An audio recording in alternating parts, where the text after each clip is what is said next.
Hai, selamat datang teman-teman di channel kita. Teman-teman saat ini lagi dengerin acara kita B3, Bincang-Bincang Basilea. Teman-teman lagi bersama dengan saya, Kak Arum Nugroho dari Gereja Kristen Kalam Kudus Solo. Nah sekarang saya bersama dengan teman saya Alvin, seorang remaja dari gereja ini untuk sama-sama kita akan diskusi, sharing, dan banyak hal yang akan kita ceritakan seputar kehidupan kita. Ya, halo Alvin.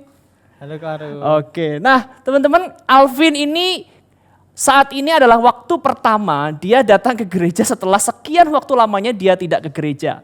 Gimana Alvin kira-kira rasanya pertama kali datang ke gereja setelah selama masa pandemi corona, berarti dari tahun lalu ya, Maret ya, sama sekali nggak ada ke gereja? Kalau misalkan ke gereja sih aku sempat ya kayak beberapa bulan yang lalu karena aku dibaptis. Jadinya kan otomatis aku ikut ibadah sekaligus gitu ke gereja gitu kan, ikut ibadah. Juga kalau ke gereja itu aku kemarin minggu lalu aku juga sempat ke gereja sih, itu karena main aku diajak untuk pelayanan di sekolah minggu buat ngiring gitu. Oh, jadi minggu lalu tuh?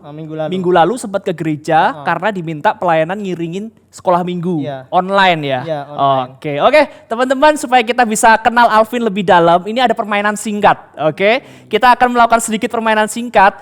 Permainannya adalah aku akan bertanya, terus nanti Alvin akan dengan cepat menjawab. Oke, Vin? Oke, jadi peraturannya Alvin harus cepat menjawab. Nggak boleh sambil mikir, langsung apa yang ada dalam pikiran Alvin dijawab. Spontan gitu ya? Spontan. Oke. Siap ya? Ini pertanyaannya ya, Alvin siap ya? Oke, Vin. Pertanyaan pertama, online atau offline? Offline. Nasi goreng atau sate? Sate. Di rumah atau jalan-jalan? Jalan-jalan. Berdoa atau baca Alkitab? Berdoa. Gitar atau piano? Piano. Musik atau movie? Musik. T-shirt atau kemeja? T-shirt. Solo Paragon atau Depak? Depak. Sarapan atau makan siang? Makan siang. Oke, gak pernah sarapan ya. Wah, tipe-tipe suka tidur malam jangan-jangan nih. Cantik atau manis? Cantik. Oh, cantik ya. Iya. Olahraga atau main game? Main game. Oke, terakhir. Alkitab fisik atau gadget? Fisik. Fisik ya? Oh, Fisik. jadi kamu suka pakai Alkitab fisik daripada pakai Alkitab yang dalam gadget gitu? Iya, aku Kenapa? suka fisik. Kok lebih suka yang fisik? Fisik tuh kayak lebih enak aja gitu. Jadi kayak aku bacanya tuh kayak kadang-kadang kalau lihat gadget kan lihat cahayanya tuh kayak nggak enak gitu, matanya agak perih juga, buat ngantuk juga bisa buat kita tuh kayak secara tidak sadar tuh kayak pingin buka-buka yang lain gitu. Jadi saat kita lagi buka tuh kan kayak wah ini kok rasanya kok udah lihat HP, kok rasanya kok cuma buka Alkitab kan ada yang kurang. Jadi kayak secara tidak sadar nanti malah buka-buka yang lain. Jadi distraksinya itu lebih banyak kalau pakai HP ya. Oke, good deh. Kalau aku sih ya tergantung orang sih ya. Aku sering kali justru pakai yang ini Alkitab karena praktis gadget gitu. Oke, Vin. Sekarang ini kita lagi mau ngebahas hal-hal yang sekarang lagi sering digumulkan nih, dikeluhkan oleh orang-orang di sekitar kita ya. Pandemi ya, kesusahan-kesusahan, kesulitan-kesulitan, situasi-situasi yang tidak menyenangkan, membuat hati tidak nyaman, membuat mental terganggu karena pandemi ini ya. Baik itu sekolah, baik itu kesehatan, baik itu pelayanan, semua deh. Kayaknya hampir semua area dalam bidang kehidupan ini terdampak tuh. Orang kena mental semua tuh katanya orang kayak gitu ya di masa pandemi ini gitu. Nah kira-kira Alvin sendiri melihat situasi pandemi yang saat ini terjadi buat Alvin sendiri nih sebagai seorang anak remaja, terus juga sebagai seorang anak sekolah, paling kena dampaknya dengan situasi pandemi ini apa? Kalau aku paling kena sih dari sekolah sih. Soalnya jujur aja ya, kalau selama sekolah online ini, kayak kita tuh kayak sulit untuk memahami penjelasan guru. Jadi kalau misalkan saat kita offline, guru ngajar, kita bisa tanya langsung. Atau mungkin kita nggak bisa ngajakin tugas nih. Kita bisa kerjasama sama teman, kita bisa belajar bareng. Tapi kalau pandemi gini ini kayak kalau misalkan nggak mudeng, mau tanya guru tuh kadang-kadang guru tuh lama banget jawabnya. Jadi kayak slow respon. Kita nyari di internet itu juga kadang-kadang ada beberapa yang nggak ada. Juga kalau menurutku sendiri ya ada beberapa guru yang di masa pandemi ini justru malah kurang bertanggung jawab dan kurang melakukan tugasnya dengan baik gitu. Curhat. Iya, jujur aja. Soalnya kayak mereka tuh kayak menjelaskannya tuh juga kayak cuma ngambil video dari orang lain gitu. Jadi kayak seakan-akan justru malah ada yang tidak menjelaskan sama sekali. Kayak langsung kasih materi dalam bentuk handout, kita suruh baca sendiri. Nanti minggu depan ulangan, gitu terus. Jadi kayak ibaratnya kayak kita sekolah ini benar-benar pribadi gitu. Cuma dikasih materi dan belajar pribadi gitu. Jadi sebenarnya menurut Alvin banyak orang tuh khususnya di sekolah, di dunia pendidikan tuh nggak siap ya dengan situasi pandemi ini ya? Betul. Temanku juga banyak yang bilang sama aku kayak dia tuh udah merasa udah belajar, dia merasa sudah bisa. Cuma kenapa di saat ulangan tuh dia bingung sendiri gitu. Jadi kayak saat ulangan dia kayak nggak bisa ngerjain gitu. Padahal dia merasa dia sudah bisa. Atau mungkin karena apa yang kita pelajari itu kayak kurang masuk ke sana gitu. Jadi kayak tingkatannya kurang tinggi pemahamannya. Jadi di saat kita belajar tuh mungkin kita masih tingkatan yang rendah. Tapi di saat kita ulangan yang seharusnya sama kayak yang waktu offline gitu ya. Tingkatannya sama kayak offline itu kayak kita jadi bingung karena kita apa yang kita pahami itu kita merasa sudah bisa tapi kita tuh sebenarnya kurang gitu. Jadi biarpun orang pinter pun, anak pinter pun kalau situasi pandemi kayak gini bisa sangat bergumul ya. Bisa. Oh iya ya teman-teman nih gimana nih sekolahnya nih? Apakah juga mengalami perasaan-perasaan yang sama seperti Alvin? Gimana nih perasaan teman-teman ya kan? Terus gini Vin, ya kalau Alvin tadi kan banyak situasi yang dirasain di dunia pendidikan, sekolah kan ya. Ngerasain guru, cara ngajarnya guru gimana, terus pendidikan yang diterima seperti apa, kesusahan-kesusahan di masa-masa pandemi seperti ini untuk menjalani pendidikan itu tidak gampang ya kan. Tapi sebetulnya nggak cuma di pendidikan, mau soal ekonomi, usaha, bisnis, pelayanan, semualah area. Itu terkena dampaknya seperti yang tadi di awal aku udah bilang. Nah akibatnya banyak orang ngeluh. Begitu, banyak sekali orang ngeluh. Dan kadangkala karena kan sebagian besar orang yang beragama percaya adanya Tuhan. Ini kan akan percaya kalau Tuhan itu yang mengontrol semuanya kan. Kalau memang Tuhan itu baik, kenapa kok Tuhan menjadikan situasi yang buruk? Kalau memang Tuhan baik, kenapa Tuhan harus membiarkan aku mengalami situasi yang susah, terus akhirnya membuat aku mengeluh dengan kehidupan dan nyalahin Tuhan. Akhirnya siapa yang disalahin? Emang selalu salahku? Emang enggak? Bukan salahnya Tuhan. Begitu. Lalu coba aku mau tanya sama Alvin nih, kira-kira di tengah-tengah situasi banyak kesusahan, kesulitan, terus banyak hal-hal yang membuat kita tidak nyaman, begitu. Kira-kira pandangan Alvin sendiri tentang kehidupan ini itu seperti apa sih? Tentang kesulitan-kesulitan yang ada di dalamnya. Begitu. Jadi kalau apakah Tuhan tetap baik begitu dengan situasi-situasi? Kalau menurutku sih tetap baik ya. Soalnya tetap baik ya? Iya, soalnya bukti nyatanya yang paling gampang aja kita masih bisa hidup, kita masih bisa kayak gini, itu menurutku udah anugerah loh.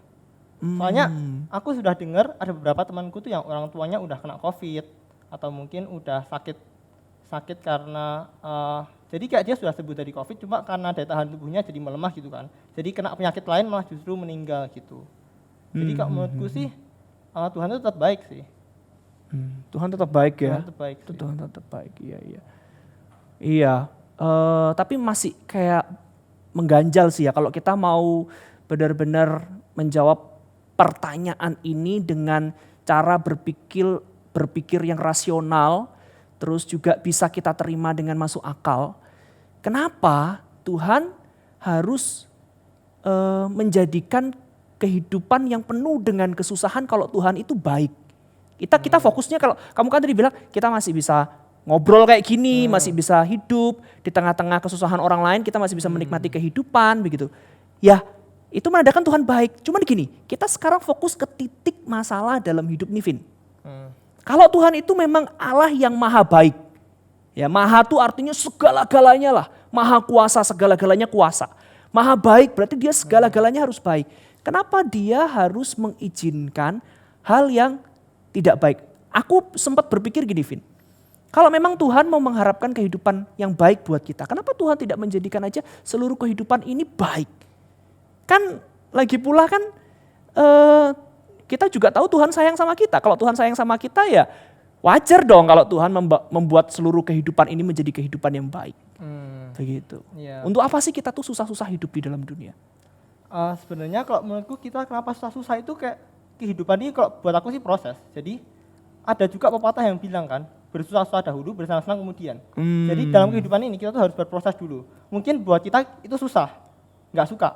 Tapi di akhirnya nanti kita yang baru bisa merasakan. Kayak misalnya gini aja deh, kalau kita ingat kisahnya si Yusuf, kita kan pasti mikir ya, ini kenapa Yusuf ini udah kelihatannya orangnya baik, dia sampai dibuang ke sumur sama saudaranya, sampai dijual, sampai akhirnya dia sampai menderita banget, bahkan di penjara.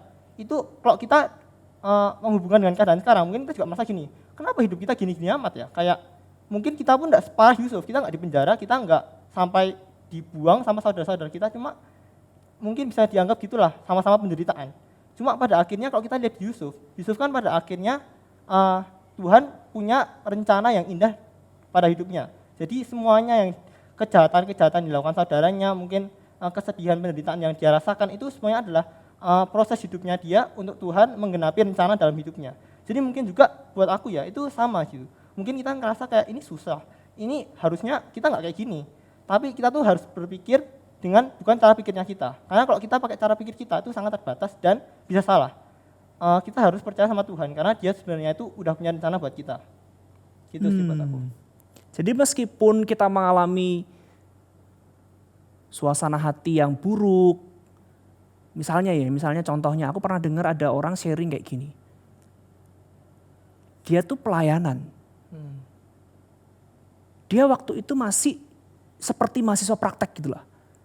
Terus dia pergi ke satu tempat, dia pelayanan. Saat dia pulang, dia udah dilirik tuh sama beberapa laki-laki hidung belang. Dan gak cuma dilirik, mereka punya niat jahat ternyata. Dan betul, ternyata si perempuan ini tadi yang melayani Tuhan itu diperkosa. Nah berarti termasuk keadaan yang sangat menyakitkan, menghancurkan hidup kita. Itu harus kita terima sebagai rencana Tuhan. Ya kalau menurutku sih aku percaya kalau Tuhan itu punya rencana sama hidup kita. Cuma kalau masalah perempuan tadi, kemungkinan dia bisa diperkosa dengan laki-laki si hidung belang itu, kemungkinan kita juga harus lihat. Itu kan berarti kan dia perempuan tuh. Kalau kita melihat sampai perempuan bisa diperkosa itu tandanya kan kemungkinan dia sendirian. Oh iya betul dia sendirian. sih. Karena dia sendirian berarti kita harus introspeksi juga. Bisa kenapa hal itu bisa terjadi? Karena mungkin juga kesalahan kita. Kan? Jadi pelajaran gitu iya, ya? jadi pelajaran gitu. Kalau misalkan aku sih, kita harus antisipasi aja sih. Soalnya kayak misalkan udah tahu cewek gitu kan, kita harus cari barengan lah setidaknya. Atau mungkin kita cari satu cowok buat pelindung kita lah. Orang yang kita kenal sudah kita percaya gitu. Jadinya bisa buat pelindung kita kalau misalnya ada hal-hal begituan. Ya mungkin waktu itu hamba Tuhan ini tidak berpikir sejauh itu ya. Tapi ya tadi Alvin bilang jadi pelajaran. Cuman ya ini memang sangat menyakitkan begitu buat dia. Cuman sekarang perubahan yang terjadi pada dia luar biasa sekali Vin. Karena dia bisa menjadi seperti seorang duta yang menguatkan orang-orang yang pernah mengalami kekerasan seksual. Pernah diperkosa, pernah mengalami kejahatan seksual untuk mengalami pemulihan. Jadi aku setuju sih, memang Tuhan punya rencana, tetapi saat kita menghadapi situasi yang sangat berat dalam kehidupan kita, tetap melihat itu adalah rencana dari Tuhan. Itu yang terkadang tidak mudah. Dan hati kita yang dekat sama Tuhan, kita yang mengenal Tuhan secara pribadi, intim bergaul dengan Tuhan, selalu saat teduh, tidak pernah meninggalkan ibadah kita kepada Tuhan, itu yang akan membuat kita mampu melihat bahwa Tuhan punya rencana. Nah aku kalau tadi Alvin bilang ada proses dalam kehidupan ini ya, bersusah-susah dulu. Aku juga punya prinsip kehidupan kayak gini Vin. Aku tuh suka minum kopi. Ya kan? Kamu suka minum apa nih? Aku sih suka minum susu. Wah, kopi susu jauh banget ya. Kopi sama susu, oke lah. Kalau aku suka kopi, Vin. Nah, beberapa anak remaja lainnya suka minuman bersoda. Kamu suka minuman bersoda nggak? Suka. Susu bersoda jangan-jangan. Oh enggak. Cuma nggak bisa, soalnya kawan iya bisa. Kenapa? Emang sodanya bisa ganjel di kawan? Nanti karatan. Oh di karatan. Oh karat gigi juga bisa karatan. Baru tahu. Nah, jadi kayak itu kawannya tuh bisa karatan. Jadi kayak aduh, pingin minum cuma kok nggak boleh gitu. Jadi aduh. Oh gitu, baru tahu bisa kena karatan juga ya. Nah aku nih suka minum kopi Vin, ngomong-ngomong by the way. Tapi gini, apa aku harus selalu minum kopi? Karena aku seneng nih kan, kopi itu membuat pikiranku terbuka, membuat aku bisa celeng gitu loh. Jadi kalau lagi ngantuk, lagi lemes, lagi kurang semangat, itu kopi bisa jadi dopin buatku kan gitu kan. Tapi karena aku suka kopi, karena menurutku kopi itu punya sisi baik buatku. Aku nggak selalu loh minum kopi. Ya di saat-saat tertentu. Nah aku menghubungkan itu dengan cara Tuhan menyatakan karyanya dalam kehidupan ini, Vin. Kalau kita misalnya ya dikasih terus yang baik, kita tuh bisa kurang ajar loh sama Tuhan. Bisa lama-lama bisa nggak anggap Tuhan itu perlu buat kita dalam kehidupan kita. Kalau kita terus dikasih yang baik, hidup kita nggak berwarna. Mungkin Tuhan berpikir seperti itu, makanya dikasih kesulitan, pergumulan. Bahkan mungkin di satu titik pergumulan, kesulitan itu membuat kita benar-benar jatuh di titik yang paling rendah. Ya itu cara Tuhan untuk membuat kehidupan kita berwarna dan kita semakin kuat. Dan kalau kita diberi hal-hal yang mungkin membuat kita merasa tidak nyaman, kita akan aku sih ya merasanya, kita akan justru semakin melihat hidup kita ternyata tidak bisa dijalani sendiri. Harus jalan sama Tuhan. Iya benar-benar. Wah gitu ya, keren ya. Iya benar sih, aku juga kadang-kadang ngerasa gitu sih. Gimana tuh perasaannya? Soalnya aku tuh kadang-kadang tuh merasa gitu kan. Dulu tuh aku pernah sempat mikir nih, sebenarnya tuh aku tuh agak bingung gitu dulu waktu masih kecil. Yes. Tuhan itu sebenarnya tuh kayak berperan apa enggak sih dalam hidupku? Kok katanya aku juga semuanya juga sendiri. Misal paling simpel dah, aku belajar tuh ngerasa kayak nggak ada Tuhan di situ. Aku belajar fokus sendiri. Aku belajar ulangan juga ulangan sendiri. Bahkan di saat dulu waktu aku masih menghadapi mungkin masalah ya, dulu kan aku waktu masih kecil tuh mungkin aku agak nakal mungkin ya. Bukan mungkin ya. Gak memang nakal. Gak inget juga. Nah mungkin kayak aku ngerasa tuh kayak tidak ada kayak semacam ingatan-ingatan dari Tuhan gitu. Jadi ini kan kayak ditegur. Cuma ya lama-lama seiring aku tambah besar, aku semakin kenal Tuhan tuh aku kadang-kadang tuh dapat peringatan gitu. Jadi kalau misalkan aku belum saat teduh nih, tuh kadang-kadang tuh waktu lagi mau tidur udah merem gitu, bebas langsung diingetin, wah belum saat teduh, bangun lagi. Jadi kayak aku ngerasa tuh semakin lama tuh penyertaan Tuhan tuh semakin terasa gitu dalam hidupku. Mungkin waktu masih kecil tuh Tuhan juga menyertai, cuma akunya aja yang belum sadar gitu kan. Aku sih gitu sih mungkin. Iya, oke deh. Pertanyaan terakhir ya buat Alvin di diskusi sharing-sharing kita sekarang ini ya. Buat Alvin, kira-kira apa arti kehidupan ini buat Alvin?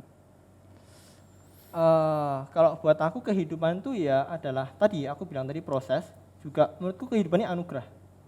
Menurutku kita bisa melihat ciptaan Tuhan, kita bisa menjalani suka dan duka, meskipun itu kan kadang-kadang tuh sulit dan buat kita agak pasrah. Juga ada beberapa orang yang merasa kayak hidup ini tuh sebenarnya nggak ada artinya.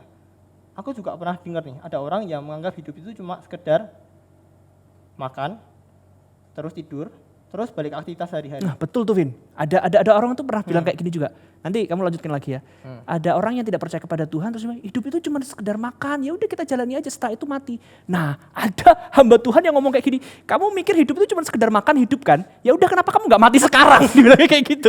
Kenapa kamu nggak mati sekarang gitu dibilang. Bener juga ya. Kan? Kalau hidup cuma sekedar begitu doang, kenapa kamu mau harus hidup berlama-lama, kan tambah susah ya kan? Nah, gitu coba lanjutkan lagi.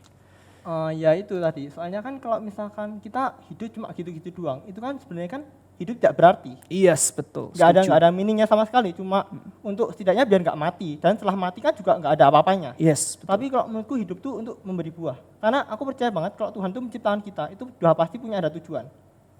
Jadi semua kembali kepada Tuhan ya. Jadi kalau misalkan bahkan sebelum kita dilahirkan pun Tuhan tuh udah punya rencana dalam hidup kita. Kita tuh udah dibentuk untuk menggenapi suatu rancangannya yang mungkin kita tidak tahu di masa depan apa. Cuma menurutku itu sih arti kehidupan. Karena di saat kita tidak tahu, di saat ketidaktahuan kita tuh kayak semakin lama kita semakin mengerti berapa hebatnya Tuhan. Jadi kadang-kadang aku merasa kayak hidup ini kayak perjalanan yang penuh misteri dan penuh kejutan. Karena terkadang di tengah kita menjalani hidup, itu kita tuh tiba-tiba ada saatnya tiba-tiba down banget gitu. Tapi ada juga di saat-saat kita tiba-tiba bisa sukses, kita bisa berjaya.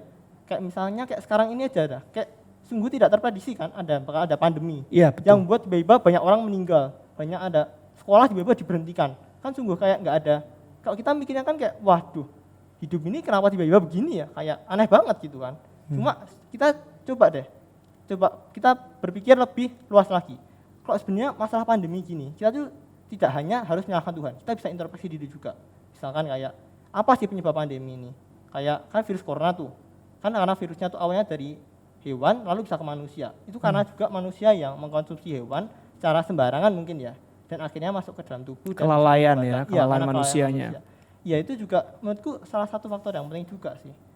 Jadi ya itu sih tadi, menurutku gitu sih. Betul sekali, aku juga setuju sama Alvin ya.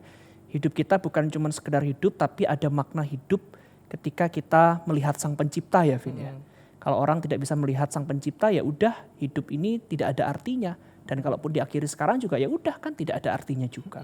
Tapi kita bisa mengerti apa yang baik, yang benar, dan berusaha untuk melakukannya teman-teman. Karena kita memahami bahwa kehidupan ini berasal dan diatur oleh Sang Pencipta. Ya, semoga apa yang jadi sharing diskusi kita hari ini boleh menolong teman-teman juga yang mungkin sekarang sedang kesusahan, mungkin sedang banyak keluhan, sudah berdoa juga sama Tuhan minta kekuatan tapi kok tetap rasanya gak adil. Kita belajar setengah mati tapi kok kayak gurunya itu tidak mempersiapkan diri dengan baik untuk mengajar misalnya kayak gitu. Terus juga mungkin papa mama stres di rumah tapi kita yang kena dampaknya. Kita yang kena marah-marah dari papa dan mama. Teman-teman percayalah Tuhan itu ada. Tuhan itu ada dan beserta dengan kita. Karena itu saat kita hidup dalam dunia ini kita mengerti bahwa ada tujuan dalam dunia ini. Apa tujuannya? Yaitu kita menjalani kehidupan yang sudah Tuhan berikan dengan sebaik-baiknya. Berprestasi, raih cita-cita dan impian kita. Tetapi yang paling utama kita tahu semuanya itu adalah untuk hormat kemuliaan nama Tuhan. Itulah arti dari kehidupan kita. Ya. Nah, Vin, kira-kira ada kata-kata terakhir apa nih yang mau disampaikan ke teman-teman? Mungkin sekarang ini kita lagi susah-susah ya, nggak bisa ibadah bareng di gereja atau mungkin kita ada masalah dalam sekolah. Cuma ingat aja deh, Tuhan tuh nggak pernah ninggalin kita juga. Apapun yang kita lakukan, itu tuh Tuhan beserta dengan kita. Jadi jangan pernah menyerah, jangan patah semangat, tetap berjuang, tetap berusaha. Oke, good. Thank you Vin ya, terima kasih banyak. Sangat seru banget obrolan kita saat ini. Aku pengen lagi nanti next time ngajak Alvin untuk sharing nih tentang siapa sih Allah itu yang menciptakan kehidupan ini. Allah itu siapa sih? Bagaimana manusia bisa mengenal Allah? Begitu ya, nanti di waktu berikutnya kita akan sharing tentang itu. Siap ya? Oke, sip. Thank you ya. God bless you. Oke.